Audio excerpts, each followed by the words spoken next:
Reporte 100. Le agradezco a Ernesto Munro López que nos acepte una llamada. Es coordinador parlamentario de la nueva bancada del PAN en el Congreso local. Ernesto, ¿cómo estás? Buenos días. Buenos días, Juan Carlos. Muchas gracias por la oportunidad de saludarte a ti y a tu auditorio. Son 33 diputados. De los 33 diputados del Congreso, 4 son del PAN. 2 llegaron por mayoría y 2 por representación proporcional. ¿Quiénes son tus otros 3 compañeros, Ernesto? Mira, Sagrario Montaño, de Guatabampo, Alejandra López Noriega, de Hermosillo, y Armando Gutiérrez, de Nogales. Sí. Pues obviamente un servidor de Puerto Peñasco. Entonces creo que estamos representando básicamente los 4 puntos cardinales del Estado, ¿no? Entonces creo que hay una representatividad, pues no solamente plural en cuanto a la equidad de ser 2 mujeres, 2 hombres en la fracción, sino que además el territorio de Sonora pues está bien representado, creo yo, a través de estos diputados que conforman la fracción del PAN. Uno más que la anterior legislatura. Es correcto. Sí. Tenemos 4 diputados en esta 63 legislatura, cuando en la 62 fueron 3 diputados que representaron Acción Nacional. Sí, Ernesto, ¿irán juntos con el PRI, con el PRD? Es decir, ¿harán bloque con el PRI, con el PRD y quizá con Movimiento Ciudadano? Bueno, como sabes, nosotros estamos asumiendo funciones precisamente desprendido de una coalición electoral, y en eso se pactaron plataformas políticas conjuntas. Hemos estado obviamente dialogando una vez que se da el resultado electoral con los diferentes integrantes de estas fuerzas políticas, particularmente en el caso del PRD con su dirigente Joel Rodríguez y obviamente con su diputada Alma Higuera. En el caso del PRI con Ernesto de Lucas, quien a su vez es también dirigente estatal. Y la visión y la postura al día de hoy es de precisamente conformar un frente legislativo que esté del lado de la gente, que esté del lado del sonorense, pero sobre todo que se represente y se suma como una oposición firme pero constructiva. Asimismo, hemos estado platicando con la maestra Rosa Trujillo de MC y también hay coincidencias en ese sentido. Sí, aunque no les alcanza, ¿no? Son 11 nada más, el otro bloque son de 22, es decir, tendrán poco margen de acción para, digamos, que evitar reformas constitucionales, ya no digamos de leyes que requieren la mitad más 1, como el presupuesto. Sí, de entrada, como lo mencionas, pues representamos en esencia 11 diputados, que asimismo se traducen en aproximadamente el 30% del voto ponderado en la Comisión de Régimen Interno y Concertación Política, sí, para efectos de definir, obviamente, la agenda dentro de el Congreso.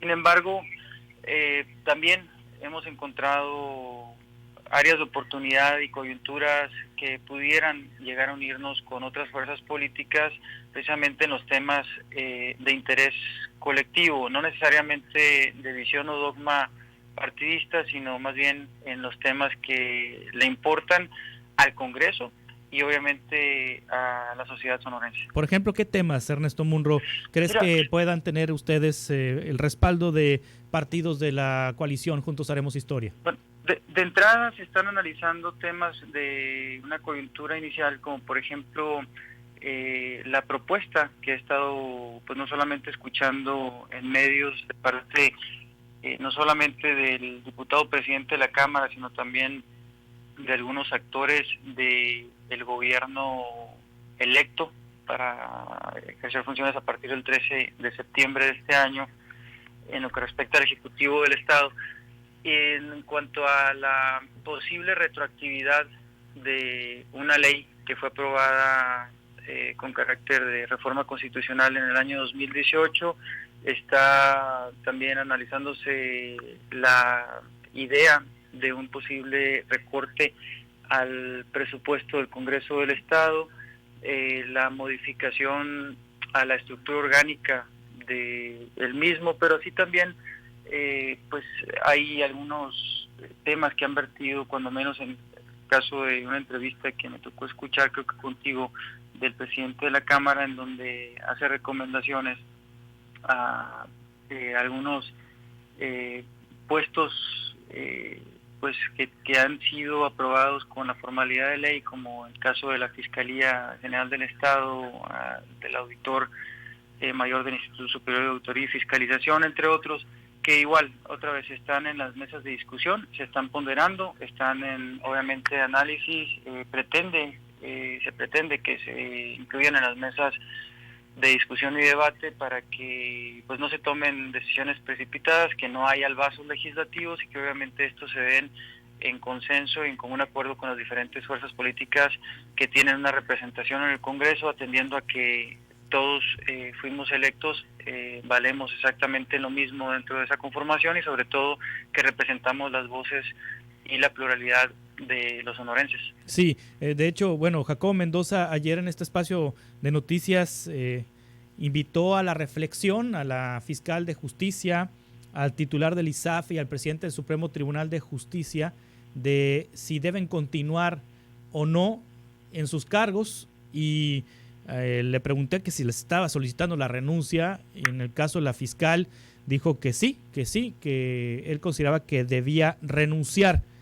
Y también dejó entrever que si no presentaban sus renuncias, el Congreso iniciaría un procedimiento de remoción, ¿Tú qué opinas? ¿Debe irse la fiscal, Ernesto Munro? ¿Debe irse el auditor mayor? ¿Debe irse el presidente del Supremo Tribunal? Yo creo que se tiene que cumplir la legalidad y tenemos que ser respetuosos como Congreso de los otros poderes, así como nosotros vamos a exigir que se respete la autonomía y por supuesto la separación de poderes, y no vamos a permitir en ningún momento la injerencia, en este caso del Ejecutivo del Estado o por qué no decirlo del Poder Judicial sin causa, en lo que pudiera representar este Congreso para efectos de la competitividad en el estado de Sonora, ya que debemos de tomar en cuenta que los congresos pues somos quienes vigilamos a los otros poderes estatales en el adecuado ejercicio de los recursos públicos, pero también aprobamos o rechazamos reformas constitucionales y evaluamos perfiles de funcionarios a organismos autónomos, modificamos y aprobamos los presupuestos, aprobamos o rechazamos la cuenta pública, auditamos el destino de recursos, es decir, tenemos una serie de funciones que obviamente nos están asignados en términos constitucionales. Nosotros no debemos tampoco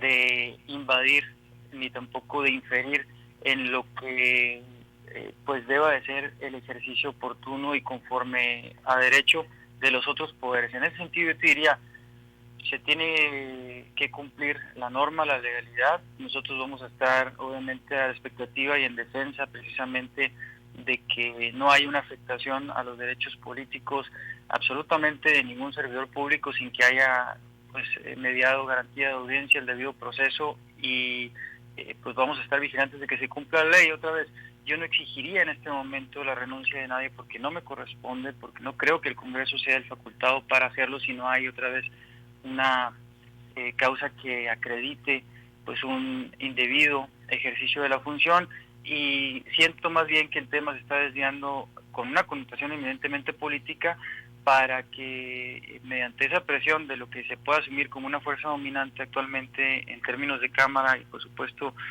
de el Poder Ejecutivo del Estado pueda resultar en una presión que pues obligue a la renuncia de estos perfiles, cuando en realidad otra vez no hay una causa que haya sido acreditada y que nosotros podamos validar y obviamente impulsar. Sí, cuando estaba Guillermo Padres como gobernador, Juan Sebastián Sotomayor Tovar, integrante magistrado del Supremo Tribunal de Justicia, era el presidente del Poder Judicial, era el representante del Poder Judicial. En cuanto llegó Claudia Pavlovich como gobernadora, no pasaron ni 24 horas ni 48 horas cuando Juan Sebastián Sotomayor estaba renunciando a la presidencia del Supremo Tribunal y llega Francisco Gutiérrez Rodríguez, ya pues un presidente del Supremo Tribunal de Justicia más afín a la gobernadora Claudia Pavlovich. Todo parece indicar que Morena quisiera un presidente del Supremo Tribunal de Justicia más afín al proyecto del nuevo gobierno. Es una práctica que no está en la ley, o sea, no viene estipulado en ninguna legislación que cuando entra nuevo gobernador tiene que cambiar el presidente del Supremo Tribunal, pero es una situación y una circunstancia que se ha dado, porque Guillermo Padres también puso ahí a Juan Sebastián Sotomayor cuando había un titular del Poder Judicial afín al PRI, puso a Sotomayor, pues él venía del PAN, pues.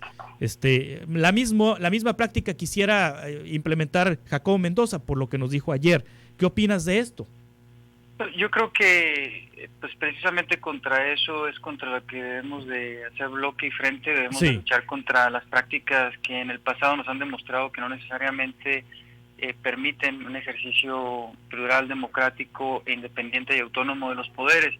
Siento que para encontrar resultados diferentes debemos de hacer las cosas diferentes, y ese sería básicamente el mensaje que yo le daría, pues no solamente al diputado presidente, sino a todas aquellas personas que, otra vez por una afiliación partidista, quisieran hacer lo mismo que está sucediendo también a nivel federal con la injerencia del Poder Ejecutivo en lo que respecta a la conformación del Tribunal Electoral. Sí. Obviamente lo que sucedió en la Suprema Corte de Justicia. No siento verdaderamente que eso le abone otra vez a la construcción del andamiaje legal y democrático, y que eso implique un fortalecimiento de las instituciones. Y eso es lo que precisamente vamos a defender, porque otra vez no se está defendiendo a una persona, se está defendiendo a la institución, al igual que vamos a ser defensores precisamente, como lo reitero, de la autonomía y la separación de poderes con respecto del Congreso del Estado. Sí. En este caso, a las acciones de los que en este caso ya se van, como es el caso de quienes integran el gobierno del actual Ejecutivo, pues les decimos que vamos a estar muy vigilantes, obviamente, de la rendición de cuentas a secas, sin simulación ni agendas políticas establecidas. Y a quienes están llegando, otra vez, vamos a hacerles valer la fuerza moral, la potencia de nuestro ideario político, pero otra vez en el ánimo de que las buenas decisiones sí encuentren eco, con oídos receptores y obviamente con el respaldo de nuestra parte, siempre y cuando esto implique un beneficio para Sonora, y no a las cartas marcadas, al juego sucio de la política, que entonces va a encontrar pues la más firme oposición y la enérgica condena a las posibles acciones de este tipo. Nuestro propósito, sí, Juan Carlos, va a ser velar porque a los sonorenses tengan una voz que los represente en el Congreso del Estado, y que obviamente las prácticas del pasado pues no se reediten simplemente por capricho o porque es una usanza. Sí, el PAN entonces en el Congreso estaría porque la fiscal permanezca y cumpla su periodo constitucional. El PAN en el Congreso estaría porque el auditor mayor cumpla con su periodo constitucional y porque el presidente del Supremo Tribunal de Justicia cumpla con su periodo constitucional, que se vayan cuando se tengan que ir una vez que concluyan sus mandatos. El PAN está por la legalidad, está obviamente porque si es lo que mandata la Constitución, esta se cumpla a cabalidad, que no haya reformas otra vez mediante albazos ni tampoco a capricho, y está obviamente a que si se acredita que hay un ejercicio indebido de funciones, por supuesto que este se pueda valorar y se pueda juzgar en los órganos correspondientes para que haya o las sanciones o las remociones, pero en este momento no creo que haya condiciones para que ninguno de esas personas, ninguno de esos funcionarios dejen su encargo otra vez por una simple recomendación, sugerencia u ocurrencia de alguno de los actores políticos en turno. Sí, también mencionó el Tribunal de Justicia Administrativa, Jacobo Mendoza, pero no trascendió tanto ese dato. Ernesto Munro López, coordinador parlamentario del PAN en el Congreso, muchas gracias por aceptar esta conversación. Estamos en contacto para seguir platicando de estos temas. Muchas gracias, Juan Carlos. Si me permite, solamente quiero reafirmar que el PAN va con una agenda de impulso, a una agenda que construya, que sea participativa y sobre todo que fortalezca la agenda municipalista. Queremos verdaderamente darle las herramientas a los municipios para que tengan pues lo necesario, ya sin tener que hacer fila o la danza del gansito para pedir y que lo recuerden año con año los diferentes actores políticos, sino que por ley reciban la contribución y retribución que corresponde y que puedan atender las obras prioritarias, y que esto les signifique mejorar la calidad de vida a la gente desde donde cuenta, desde donde viven, desde donde conviven en sociedad, que son las ciudades. Gracias, Ernesto Munro. Gracias. Hasta pronto. Es el exalcalde de Puerto Peñasco. Reporte 100.